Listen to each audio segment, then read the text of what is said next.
ಮೇಷರಾಶಿಯವರಿಗೆ ನಾನು ಒಟ್ಟಾರೆ ಫಲ ಹೇಳುವಾಗ ಗುರು ಮನೆಯಲ್ಲಿ ಶನಿ ಸ್ಥಿತನಾಗಿದ್ದಾನೆ, ಅವನು ವ್ಯಯಸ್ಥಾನದಲ್ಲಿದ್ದಾನೆ. ಹಾಗೆ ಗುರು ವೃಷಭ ರಾಶಿಯಲ್ಲಿ ಇರುವ ತನಕ ಅವರಿಗೆ ಯಾವುದೇ ರೀತಿಯ ಸಮಸ್ಯೆಗಳು ಬರದಲ್ಲೇ ಚೆನ್ನಾಗಿರ್ತಾರೆ. ಇದರ ಅರ್ಥ 14 ಮೇ ಅಲ್ಲಿವರೆಗೆ ಚೆನ್ನಾಗಿರುತ್ತೆ ಇವತ್ತಿನಿಂದ. ಅಂದರೆ ವ್ಯವಹಾರ ಆಗಲಿ, ಆರೋಗ್ಯ ಆಗಲಿ, ಹಣಕಾಸಿನ ವಿಚಾರ ಆಗಲಿ, ಅಂದುಕೊಂಡಂತಹ ಕೆಲಸಗಳಾಗಲಿ ಚೆನ್ನಾಗಿ ನಡೆಯುವಂಥದ್ದು. ಅದಾದ ನಂತರದಲ್ಲಿ 15ನೇ ತಾರೀಕು ಮೇಯಿಂದ ಮಿಥುನ ರಾಶಿಯ ಸಂಚಾರ ಗುರುವಿಂದು. ಆಗ ಎಲ್ಲ ರೀತಿಯ ಮಿಶ್ರ ಫಲಗಳನ್ನು ಮಾತ್ರ ನೋಡಬೇಕಾಗುತ್ತೆ. ಒಂದಷ್ಟು ಒಳ್ಳೆಯದಾಗುತ್ತೆ, ಮತ್ತು ಅದರ ಜೊತೆಯಲ್ಲಿ ಏನೋ ಕೇಡು ಕೆಡಕು ಅಂತಕ್ಕಂಥದ್ದನ್ನು ನೋಡಬೇಕಾದಂಥದ್ದಾಗುತ್ತೆ. ಮನಸ್ಸಿನಲ್ಲಿ ನಾನಾ ರೀತಿಯ ಚಿಂತೆ, ನನಗೆ ಆ ಸಾಮರ್ಥ್ಯ ಇದೆಯೋ ಇಲ್ಲವೋ ಏನೂ ಗೊತ್ತಿಲ್ಲ, ಆದರೆ ನಾನು ಆ ಕೆಲಸವನ್ನು ಮಾಡಿ ಮುಗಿಸಿಬಿಡಬೇಕು ಅಂತಕ್ಕಂತಹ ಮನಸ್ಥಿತಿ, ವಿಘ್ನಗಳು ಹೆಚ್ಚಾಗುವಂಥದ್ದು. ಯಾವ ಕೆಲಸ ಮಾಡೋಕ್ಕೆ ಹೋದರೂ ಕೂಡ ಏನೋ ಅಡ್ಡಿ ಬರುತ್ತೆ, ಇನ್ನೇನೋ ಆ ಕೆಲಸಕ್ಕೆ ಬೇರೆ ರೀತಿಯ ಮಾರ್ಗಸೂಚನೆಯಾಗುತ್ತೆ, ಮಾಡುವಂತಹ ಕೆಲಸವನ್ನು ಬಿಟ್ಟು ಬೇರೆ ಕಡೆ ಹೋಗ್ತಕ್ಕಂಥದ್ದಾಗುತ್ತೆ. ಬಂಧು ಮಿತ್ರರಲ್ಲಿ ಮನಸ್ತಾಪವಾಗುತ್ತೆ, ನೆಂಟರು ಇಷ್ಟರ ಜೊತೆಯಲ್ಲಿ ಏನೋ ಗಲಾಟೆಯನ್ನು ಮಾಡ್ಕೊಳ್ತಕ್ಕಂಥದ್ದು, ಶತ್ರುಗಳ ಕಾಟ, ಜೊತೆಗೆ ಶತ್ರುಗಳು ಕಿರುಕುಳ ಕೊಡ್ತಕ್ಕಂಥದ್ದು. ಯಾವುದೋ ಕೆಲಸ ಮಾಡೋಕ್ಕೆ ಹೋದಾಗ ಅವರು ಬಂದಾಗ ಅವರ ಮುಖವನ್ನು ನೋಡಿದ ತಕ್ಷಣ ಆ ಕೆಲಸವನ್ನು ಮಾಡೋದು ಬೇಡ ಅಂತ ಹೇಳಿ ಅನಿಸುವಷ್ಟರ ಮಟ್ಟಿಗೆ ಶತ್ರುಗಳ ಕಾಟವಾಗುತ್ತೆ. ಕುಟುಂಬದಲ್ಲಿ ಅಹಿತಕರವಾದಂತಹ ವಾತಾವರಣ, ಮನಸ್ಸಿಗೆ ನೆಮ್ಮದಿ ಇಲ್ಲ. ನಾವು ಹೊರಗಡೆ ಎಲ್ಲಾದರೂ ಹೋದರೆ ಮನೆಗೆ ಹೋಗಬೇಕು ಅಂತಕ್ಕಂತಹ ತುಡಿತ ಇರಬೇಕು. ಯಾಕೆ ಮನೆಗೆ ಬಂದೆ ಅನಿಸುವಷ್ಟರ ಮಟ್ಟಿಗೆ ಮನೆಯಲ್ಲಿ ವಾತಾವರಣವಾಗುತ್ತೆ.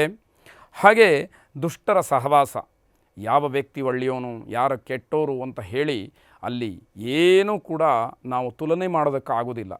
ಅಂತಹ ಸಂದರ್ಭದಲ್ಲಿ ಕೆಟ್ಟವರ ಸಹವಾಸವೇ ಅಲ್ಲಿ ಪ್ರಾಪ್ತವಾಗುವಂಥದ್ದಾಗುತ್ತೆ. ಎಲ್ಲ ಕಡೆ ವಿರೋಧ ಜಗಳಗಳು ಹೆಚ್ಚಾಗುವಂಥದ್ದಾಗುತ್ತೆ. ಕೋಪದಿಂದ ಅನಾಹುತಗಳಾಗುತ್ತೆ. ಸಿಟ್ಟಿನ ಕೈಗೆ ಬುದ್ಧಿ ಕೊಟ್ಟು ಇರುವಂತಹ ಒಳ್ಳೆಯದನ್ನು ಕೂಡ ಹಾಳು ಮಾಡಿಕೊಳ್ಬೇಕಾದಂಥದ್ದಾಗುತ್ತೆ. ದುರ್ಗಾದೇವಿಯ ಆರಾಧನೆ, ದುರ್ಗಾದೇವಿಯ ಪೂಜೆ, ಪ್ರಾರ್ಥನೆ, ಹೋಮ ಇತ್ಯಾದಿಗಳನ್ನು ವಿಶೇಷವಾಗಿ ಆಚರಣೆ ಮಾಡಬೇಕು. ಅದರಲ್ಲೂ ವಿಶೇಷವಾಗಿ ಅಮಾವಾಸ್ಯೆ ದಿವಸ, ಪ್ರತಿ ಅಮಾವಾಸ್ಯೆಯಲ್ಲಿ ನಿಂಬೆಹಣ್ಣು ಮತ್ತು ಬೂದುಗುಂಬಳಕಾಯಿಂದ ದೃಷ್ಟಿಯನ್ನು ತೆಕ್ಕೊಳ್ಬೇಕು.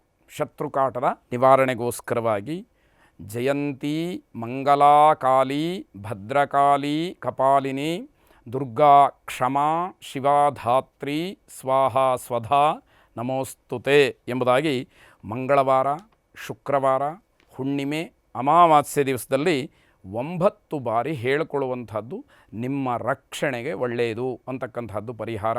ಶುಭವಾಗಿ. ಗುರುಜಿ, ವೃಷಭ ರಾಶಿಯವರಿಗೆ ಗುರುವಿನಿಂದ ಸಾಧಾರಣ ಮತ್ತು ಮಿಶ್ರ ಫಲ ಅನ್ನುವಂಥದ್ದಿದೆ. ಶನಿಯಿಂದ ಉತ್ತಮವಾದಂತಹ ಫಲ ಸಿಕ್ಕತ್ತೆ.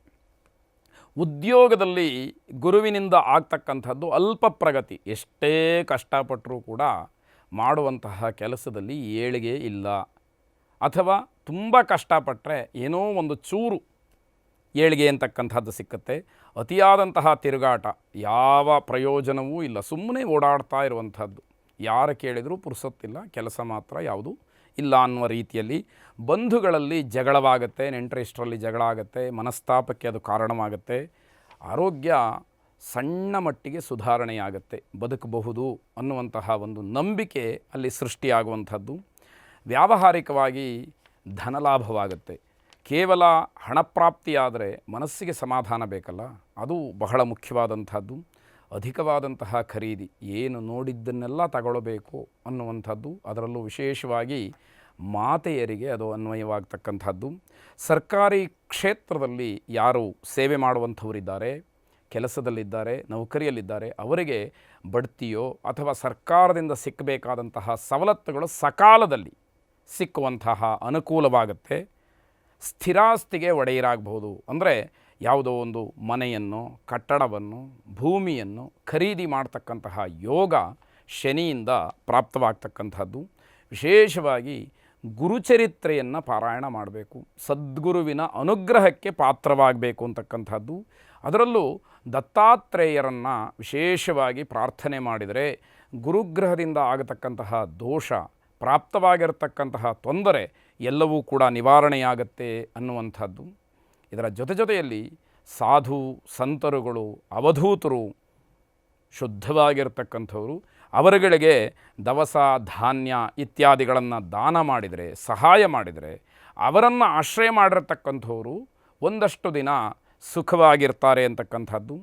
ಪ್ರತಿ ಗುರುವಾರ ಪ್ರಾತಃ ಕಾಲ ಅಂದರೆ ಬೆಳಗ್ಗೆ ಸೂರ್ಯೋದಯಕ್ಕೆ ಸರಿಯಾಗಿ ಪೂರ್ವ ದಿಕ್ಕಿಗೆ ಅಂದರೆ ಸೂರ್ಯ ಹುಟ್ಟುವಂತಹ ದಿಕ್ಕಿಗೆ ಮುಖ ಮಾಡಿ ನಿಂತುಕೊಂಡು 28 ಬಾರಿ ದತ್ತಾತ್ರೇಯಾಯ ನಮಃ ಎಂಬುದಾಗಿ ಪಠನೆಯನ್ನು ಮಾಡಿದರೆ ಗುರುಗ್ರಹದಿಂದ ಇರತಕ್ಕಂತಹ ದೋಷ ನಿವೃತ್ತಿಯಾಗತ್ತೆ.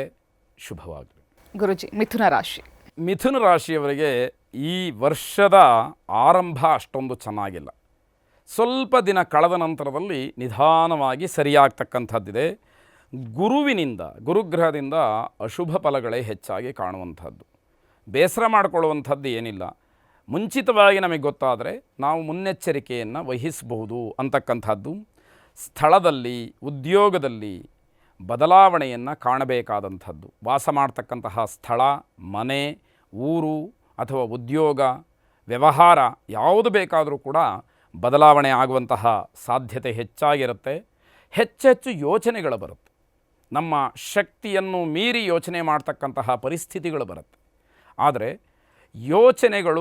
ಯೋಜನೆಗಳಾಗಬೇಕು. ಮಾಡಿದಂತಹ ಯೋಜನೆಗಳು ಕಾರ್ಯರೂಪಕ್ಕೆ ಬರಬೇಕು. ಆಗ ಸಾರ್ಥಕವಾಗ್ತಕ್ಕಂಥದ್ದು. ವಿನಾಕಾರಣ ಧನವ್ಯಯ ಅಂದರೆ ಏನೂ ಕಾರಣ ಇರೋದಿಲ್ಲ, ದುಡ್ಡು ಖರ್ಚಾಗ್ತಾ ಇರುತ್ತೆ. ಖರ್ಚಾಗಿದ್ದು ಲೆಕ್ಕಕ್ಕೂ ಸಿಕ್ಕೋದಿಲ್ಲ. ಕೈ ಬರಿದಾದಾಗ ಮಾತ್ರ ಅದರ ಅನುಭವ ದೊಡ್ಡದಾಗಿ ಕಾಣುವಂಥದ್ದು. ಮಿತ್ರರಿಂದ ವಂಚನೆ. ಯಾರನ್ನು ನನಗೆ ತುಂಬ ಆತ್ಮೀಯರು ಅಂತ ಹೇಳಿ ನೀವು ನಂಬಿರ್ತೀರೋ ಅಂಥವರೇ ಮೋಸ ಮಾಡ್ತಕ್ಕಂಥದ್ದು. ಯಾಕೆ ಅಂತಂದರೆ ನಿಮ್ಮೆಲ್ಲ ದೌರ್ಬಲ್ಯಗಳು ಅವರಿಗೆ ಗೊತ್ತಿರುತ್ತೆ. ಅದು ಬಹಳ ಮುಖ್ಯವಾಗಿ ಅವರಿಗೆ ಆ ಕೆಲಸ ಆಗುವಂಥದ್ದಾಗುತ್ತೆ. ಕೈ ಹಾಕದಂತಹ ಕೆಲಸಗಳಲ್ಲಿ ವಿಘ್ನವಾಗುತ್ತೆ. ಕೆಲಸಗಳು ಅರ್ಧಕ್ಕೆ ನಿಂತು ಹೋಗ್ತಕ್ಕಂತಹ ಸೂಚನೆ. ಅದಕ್ಕಿಂತ ದೊಡ್ಡದಾದಂತಹ ಕಿರುಕುಳ ಇನ್ನೊಂದಿಲ್ಲ. ಯಾಕೆ ಅಂತಂದರೆ ಎಲ್ಲವನ್ನೂ ಸಿದ್ಧ ಮಾಡಿಕೊಂಡು ಕೆಲಸವನ್ನು ಆರಂಭ ಮಾಡಿ ಆ ಕೆಲಸ ಮಧ್ಯದಲ್ಲಿ ನಿಂತು ಹೋಯಿತು ಅಂತಂದರೆ ಎಂತಹ ಬೇಸರ, ನೋವು ಅಂತಕ್ಕಂಥದ್ದು. ಹಾಗೆ ಅರ್ಧ ವರ್ಷ ಕಳೆದ ನಂತರದಲ್ಲಿ, ಜೂನ್ ಜುಲೈ ಕಳೆದ ನಂತರದಲ್ಲಿ ಸ್ವಲ್ಪ ಮಟ್ಟಿಗೆ ಉಸಿರಾಡಬಹುದು, ಸ್ವಲ್ಪ ಮಟ್ಟಿಗೆ ಅನುಕೂಲವಾಗುತ್ತೆ ಅನ್ನುವಂತಹ ಸೂಚನೆಗಳು ಕಾಣುತ್ತೆ. ಧರ್ಮ ಕಾರ್ಯಾಸಕ್ತಿ ಬರುತ್ತೆ ಆವಾಗ. ಅಂದರೆ ಯಾವುದೋ ಪೂಜೆ, ಜಪ, ಹೋಮ, ಭಜನೆ ಇತ್ಯಾದಿಗಳನ್ನು ಮಾಡಬೇಕು. ಪುಣ್ಯಕ್ಷೇತ್ರಕ್ಕೆ ಹೋಗಬೇಕು, ದೇವರ ದರ್ಶನ ಮಾಡಬೇಕು, ಗುರು ಹಿರಿಯರಲ್ಲಿ ಒಂದು ಭಕ್ತಿ ಶ್ರದ್ಧೆಯನ್ನು ಇಟ್ಟುಕೊಳ್ಬೇಕು, ಅವರ ಆಶೀರ್ವಾದ ಪಡ್ಕೊಳ್ಬೇಕು. ಇವೆಲ್ಲ ಮನಸ್ಸಿಗೆ ಆವಾಗ ಬರುವಂಥದ್ದು. ಆರಂಭದಲ್ಲೇ ಅದು ಇದ್ಬಿಟ್ಟಿದ್ರೆ ಕಷ್ಟಪಡುವಂತಹ ಪ್ರಮೇಯ ಬರುವುದಿಲ್ಲ ಅನ್ನುವಂಥದ್ದಕ್ಕೆ ಶನಿ ಮೀನರಾಶಿಯಲ್ಲಿ ಸಂಚಾರವನ್ನು ಮಾಡೋದರಿಂದ ಶತ್ರುಗಳಿಂದ ತೊಂದರೆಯಾಗುತ್ತೆ. ಯಾರನ್ನು ವಿರೋಧ ಮಾಡಿಕೊಂಡಿರ್ತೀರಿ ಅವರಿಂದ ನಿಮಗೆ ತೊಂದರೆಯಾಗ್ತಕ್ಕಂಥದ್ದಿದೆ. ಕುಟುಂಬದಲ್ಲಿ ಅನಾರೋಗ್ಯ. ನಿಮಗೇ ಆರೋಗ್ಯ ಸರಿ ಇರಬೇಕು, ಬೇರೆಯವರಿಗೆ ಇರಬಾರ್ದು, ಆ ರೀತಿ ಏನಲ್ಲ. ಮನೆಯಲ್ಲಿ 4 ಜನ ಇದ್ದರೆ ಯಾರಿಗೆ ಬೇಕಾದರೂ ಅನಾರೋಗ್ಯ ಸಮಸ್ಯೆ ಕಾಡಬಹುದು. ಆದರೆ ನಿಮಗೆ ಅದರಿಂದ ಆತಂಕ ಆಗ್ತಕ್ಕಂಥದ್ದು. ಒಂದು ಕೆಲಸಕ್ಕೆ 10 ಬಾರಿ ಪ್ರಯತ್ನವನ್ನು ಮಾಡಬೇಕು. ಅಂದರೆ ಒಂದು ರೀತಿಯಲ್ಲಿ ಹೋರಾಟದ ಜೀವನ ಅಂತ ಹೇಳಬೇಕಾದಂತಹ ವರ್ಷ. ಶತ್ರುಗಳು ದಿನದಿನಕ್ಕೆ ಹೆಚ್ಚಾಗ್ತಾ ಹೋಗ್ತಾರೆ. ಮಾತಾಡಿದರೆ ಎಲ್ಲರೂ ಕೂಡ ಶತ್ರುಗಳಾಗ್ತಕ್ಕಂಥದ್ದು. ಮಾನಸಿಕವಾದಂತಹ ಬೇಸರ, ಅಸಮಾಧಾನ ಇವೆಲ್ಲವನ್ನು ನೋಡಬೇಕಾದಂಥದ್ದಿರುತ್ತೆ. ಪ್ರತಿನಿತ್ಯ ಪ್ರತ್ಯಂಗಿರಾದೇವಿಯ ಅಷ್ಟೋತ್ತರ ಶತನಾಮಾವಳಿಯನ್ನು ಹೇಳಿಕೊಳ್ಳಿ. ಒಂದು ವೇಳೆ ಹೇಳೋದು ಕಷ್ಟ ಆದರೆ ಅದನ್ನು ಶ್ರವಣ ಮಾಡಿ, ಅಂದರೆ ಕೇಳಿ. ಹುಣ್ಣಿಮೆ ಮತ್ತು ಅಮಾವಾಸ್ಯೆ ದಿವಸ ಬೆಳಗ್ಗೆ ಮತ್ತು ಸಾಯಂಕಾಲ ಪ್ರತ್ಯಂಗಿರಾ ದೇವಿಯನ್ನು ವಿಶೇಷವಾಗಿ ಪ್ರಾರ್ಥನೆ ಮಾಡಿ. ಶುಭವಾಗಲಿ. ಗುರುಜಿ, ಕರ್ಕಾಟಕ ರಾಶಿ. ಕರ್ಕಾಟಕ ರಾಶಿಯವರಿಗೆ ಇವತ್ತಿನಿಂದ ಮೇ 14ನೇ ತಾರೀಕಿನವರೆಗೆ ಸ್ವಲ್ಪ ಮಟ್ಟಿಗೆ ಸಮಾಧಾನ, ಸಂತೋಷ, ಶಾಂತಿ ಸಿಕ್ಕುವಂತಹ ದಿವಸಗಳು. ಅದಾದ ನಂತರದಲ್ಲಿ ಆರೋಗ್ಯ ಸಣ್ಣ ಪ್ರಮಾಣದಲ್ಲಿ ಸುಧಾರಣೆಯಾಗುತ್ತೆ. ಬಹಳ ದಿವಸಗಳಿಂದ ಏನಾದರೂ ಅನಾರೋಗ್ಯದಲ್ಲಿ ಒದ್ದಾಡ್ತಾ ಇದ್ದರೆ ಸ್ವಲ್ಪ ಮಟ್ಟಿಗೆ ಸುಧಾರಣೆಯಾಗ್ತಕ್ಕಂತಹ ಸೂಚನೆ. ಬಂಧು ಮಿತ್ರರ ಒಡನಾಟ, ಸ್ನೇಹಿತರ ಮನೆಗೆ, ಬಂಧುಗಳ ಮನೆಗೆ ಆಗಿಂದಾಗ್ಗೆ ಹೋಗಿ ಬರುವಂಥದ್ದು, ಅವರ ಜೊತೆಯಲ್ಲಿ ಏನೋ ಸಣ್ಣ ಪುಟ್ಟ ವ್ಯವಹಾರಗಳನ್ನು ಮಾಡುವಂಥದ್ದು, ಅವರ ಸಹಾಯ ಸಹಕಾರಗಳನ್ನು ಪಡ್ಕೊಳ್ತಕ್ಕಂಥದ್ದು ಎಲ್ಲವೂ ಕೂಡ ನಿಮಗೆ ಅನುಕೂಲಕ್ಕೆ ಬರುವಂಥದ್ದು. ಸಾರ್ವಜನಿಕ ಕ್ಷೇತ್ರದಲ್ಲಿ ಸಾಮಾಜಿಕವಾಗಿ ನಿಮಗೆ ಜಯ ಅಥವಾ ಸ್ಥಾನಮಾನ, ಗೌರವ ಸಿಕ್ಕುವಂಥದ್ದಾಗತ್ತೆ. ಸತ್ಕರ್ಮಾಸಕ್ತಿ, ಒಳ್ಳೆಯ ಕೆಲಸವನ್ನು ನಾನು ಮಾಡಬೇಕು, ಇದರಿಂದ ಎಲ್ಲರಿಗೂ ಕೂಡ ಒಳ್ಳೆಯದಾಗತ್ತೆ, ಸಮಾಜಕ್ಕೆ ಒಳ್ಳೆಯ ಸಂದೇಶ ಹೋಗುತ್ತೆ ಅನ್ನುವಂತಹ ಆಲೋಚನೆ ಮನಸ್ಸಿನಲ್ಲಿ ಬರುತ್ತೆ. ಅದರಿಂದ ಶುಭ ಫಲವನ್ನೂ ಕೂಡ ಕಾಣ್ತೀರಿ. ಅಕ್ಟೋಬರ್ ತಿಂಗಳಿಂದ ಅಂದರೆ 18ನೇ ತಾರೀಕು ಅಕ್ಟೋಬರ್ನಿಂದ ಡಿಸೆಂಬರ್ವರೆಗೆ ತುಂಬ ಕಷ್ಟಕಾಲ. ಅಂದರೆ ಇಲ್ಲಿಯವರೆಗೆ ಏನು ಒಳಿತಾಗಿತ್ತೋ ಆ ಎಲ್ಲ ಫಲಗಳು ವಿರುದ್ಧವಾಗಿ ನಿಮಗೆ ಫಲವನ್ನು ಕೊಡುವಂಥದ್ದು. ಮಾನಸಿಕವಾಗಿ ಅದಕ್ಕೂ ಕೂಡ ಸಿದ್ಧವಾಗಿರಬೇಕು. ಸಮಯ ಚೆನ್ನಾಗಿದ್ದಾಗ ಸಂತೋಷವಾಗಿದ್ರಿ ಇರ್ತೀರಿ, ಕಷ್ಟ ಬಂದಾಗ ಅಷ್ಟೇ ಧೈರ್ಯದಿಂದ ಅದನ್ನು ಎದುರಿಸಬೇಕು ಅಂತಕ್ಕಂಥದ್ದು. ಆಪಾದನೆಗಳು, ಅವಮಾನಗಳು ಸಾಲು ಸಾಲಾಗಿ ಬರ್ತಕ್ಕಂಥದ್ದಾಗತ್ತೆ. ಪ್ರಯಾಣದಿಂದ ತೊಂದರೆ ಇದೆ, ಅಪಘಾತವೋ ಆಘಾತವೋ ಆಗ್ತಕ್ಕಂಥದ್ದು. ಶನಿ ಮೀನರಾಶಿಯಲ್ಲಿ ಸಂಚಾರವನ್ನು ಮಾಡುವಾಗ ವ್ಯಾವಹಾರಿಕವಾಗಿ ಅಪಜಯ. ವ್ಯವಹಾರಕ್ಕೋಸ್ಕರ ಕಾನೂನಾತ್ಮಕವಾದಂತಹ ಹೋರಾಟವನ್ನು ಮಾಡಬೇಕಾದ ಪರಿಸ್ಥಿತಿ ಬಂದರೆ ಅಲ್ಲಿ ನಿಮಗೆ ಜಯ ಅನ್ನುವಂಥದ್ದು ಇಲ್ಲ ಅನ್ನೋದು ಸ್ಪಷ್ಟವಾಗುತ್ತೆ. ವ್ಯಾಪಾರ ವ್ಯವಹಾರಾದಿಗಳು ನಷ್ಟವಾಗುತ್ತೆ, ಶತ್ರು ಕಾಟ ಹೆಚ್ಚಾಗುತ್ತೆ. ಇದನ್ನು ಗಮನಿಸಬೇಕಾದಂಥದ್ದು. ಒಂದಾರೆ ಜೀವನ ಜುಗುಪ್ಸೆ ಬರತಕ್ಕಂತಹ ಸಮಯ ಇದು. ಆ ರೀತಿ ಅನಿಸ್ಬಿಡುತ್ತೆ. ಆದರೆ ಧೈರ್ಯವಾಗಿ ಅದನ್ನೆಲ್ಲ ಎದುರಿಸಬೇಕಾದಂಥದ್ದು.